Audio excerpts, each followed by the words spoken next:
बिस्मिल्लाहिर्रहमानिर्रहीम। अस्सलाम वालेकुम प्यारे व्यूवर। ये मैंने लाइट चली गई थी, बच्चों के लिए मैंने रोज़ा बनाया था, मैंने आपको भी दिखाना था, तो अचानक से लाइट चली गई। अब लाइट आ गई है। अब ये देखें कितना खूबसूरत बना है। इसमें मैंने तुख लंगा डाला है, बादाम डाले हैं और ये सारी चीज़ें डाली हैं। अब मैं आपको डिश आउट करके बताती हूँ।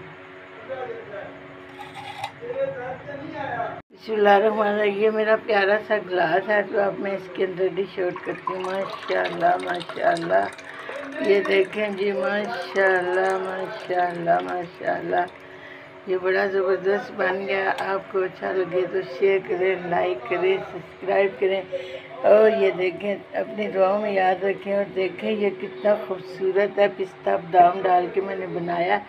आपको अच्छा लग जाए तो शेयर करें, लाइक करें, सब्सक्राइब करें, अपनी दुआओं में याद रखें। अल्लाह हाफिज़।